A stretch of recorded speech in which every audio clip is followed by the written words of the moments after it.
Salut. Aujourd'hui, on se retrouve pour la présentation de ma Tissot Le Locle Powermatic 80.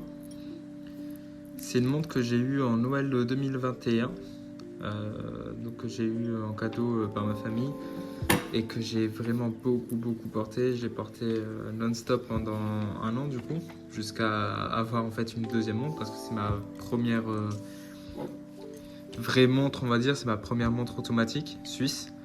Avant, j'avais un chrono Rodania Quartz que j'ai eu pour ma communion et je l'ai aussi beaucoup séché. Mais voilà, je voulais sortir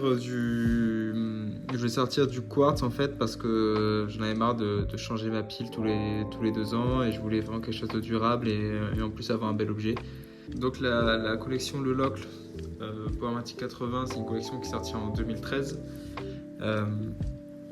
Ce qui frappe tout de suite, c'est qu'en fait, elle s'inspire vraiment des codes, je trouve, de Breguet, en dehors des aiguilles. Les aiguilles, c'est pas ça, mais si on regarde juste le cadran, les index, je trouve que ça fait vraiment style Breguet.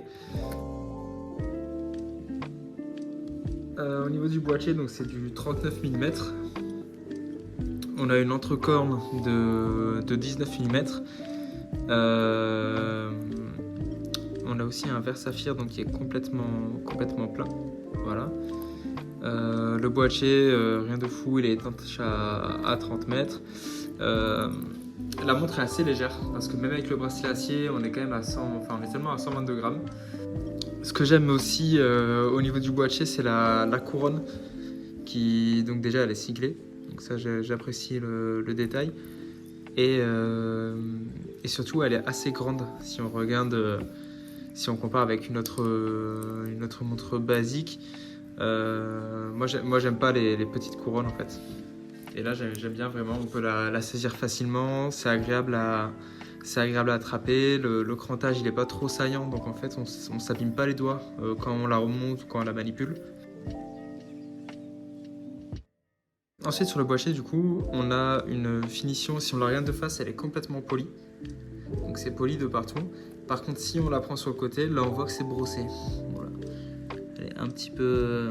Elle a quelques coups sur les cornes. Mais voilà, on voit qu'ici c'est brossé sur le côté du boîtier. Et ça donne vraiment du relief à la montre et une belle présence au porté. Ensuite, du coup, sur le fond du boîtier, on a un fond qui est très joliment décoré. J'essaie de faire un beau focus. Voilà.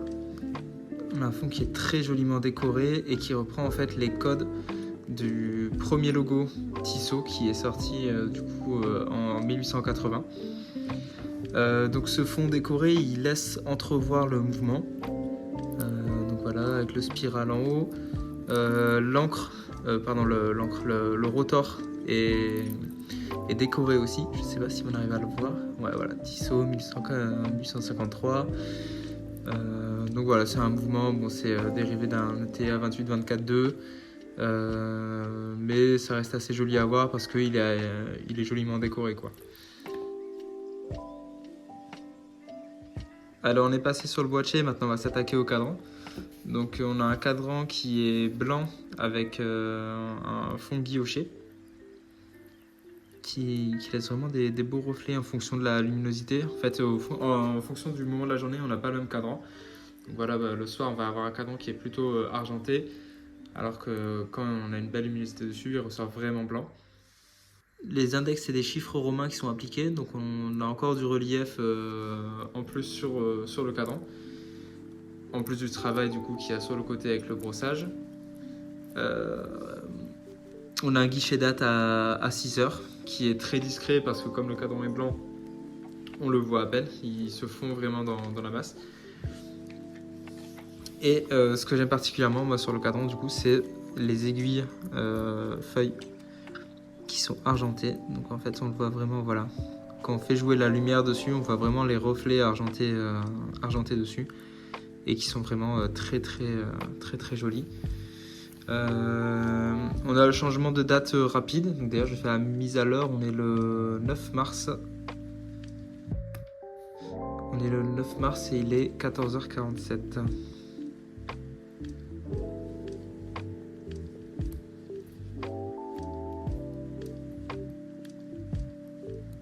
Voilà. Elle est très agréable à manipuler, vraiment très douce, très fluide dans les mouvements, dans la mise à l'heure, dans le changement de date. Voilà pour le cadran, un cadran du coup que je trouve vraiment très sympa à regarder et qui est vraiment très joliment exécuté.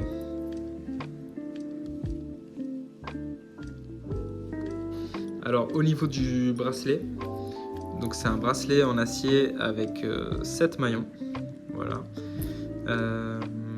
avec une boucle double déployante ici qui fonctionne vraiment très très bien, qui est très fluide et très facile d'utilisation.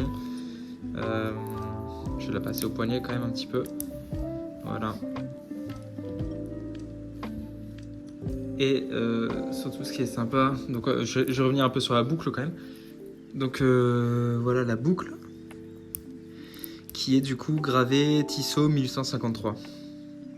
Donc voilà, très sympa aussi. Bon, elle a pris quelques coups, hein. Comme j'ai dit, je l'ai portée pendant un an.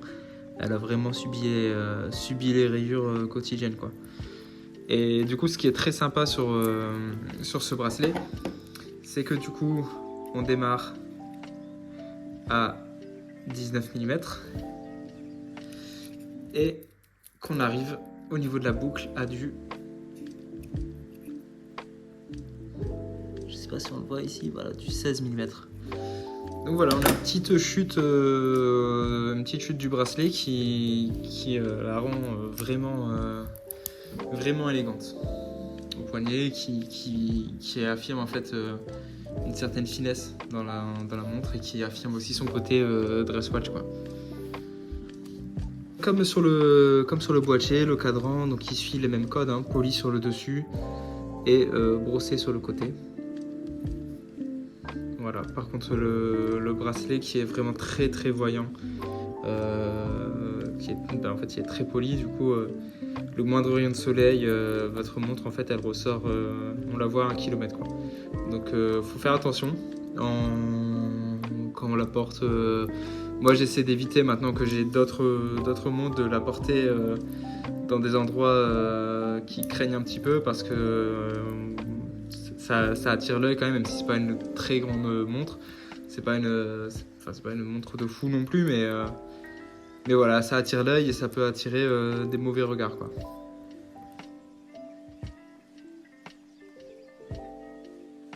Quand je l'avais eu en cadeau, de mémoire, elle était à un petit peu plus de 500 €. Il me semble qu'elle était à 540 €.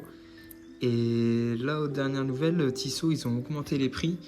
Alors, je vais vérifier, mais il me semble que normalement, elle est passée à 695.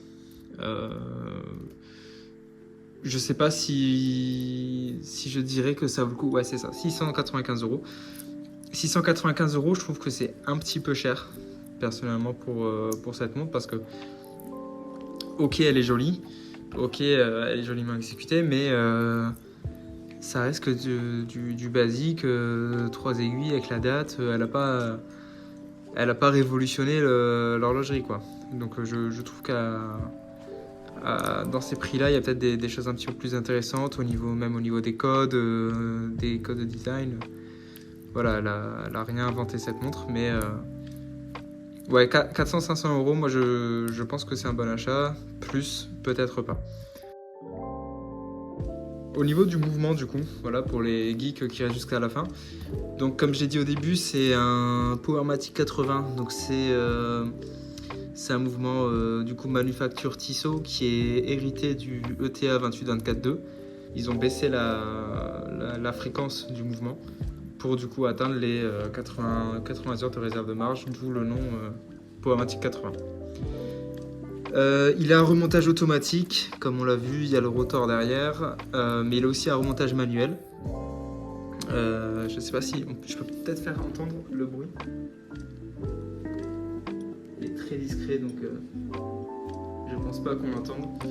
Non. Et il y a aussi le stop seconde. Voilà, quand on tire la couronne pour la mise à l'heure, il y a le stop seconde. C'est quelque chose que moi j'apprécie Ça apporte pas grand chose à la montre, mais j'aime bien. Voilà, ça facilite la mise à l'heure. Bon, après, c'est pas une montre qu'on utilise pour synchroniser, c'est pas une field watch non plus, mais voilà, ça simplifie la mise à l'heure et moi, c'est une petite option que j'aime bien, que j'apprécie. Donc voilà pour cette Tissot Le Locle Powermatic 80. N'hésitez pas à me dire ce que vous en avez pensé. Si jamais il y en a qui tombent sur cette vidéo parce que ils envisageaient cet achat, n'hésitez pas à me le dire. Comme je l'ai dit, moi j'en suis fan perso. Vraiment, je pense que c'est une montre qui restera dans ma collection parce que de toute façon, c'est pas une montre, c'est pas un investissement aujourd'hui, une montre Tissot. Mais aujourd'hui, je débourserai pas 695 € pour l'acheter, quoi. Voilà. Mais par contre, pour rien au monde, je la vendrai. Voilà, n'hésitez pas à me dire ce que vous en avez pensé de la vidéo. N'hésitez pas à me faire des retours parce que je compte faire d'autres vidéos sur les montres, sur l'horlogerie. Et voilà, je vous dis à bientôt, bonne journée.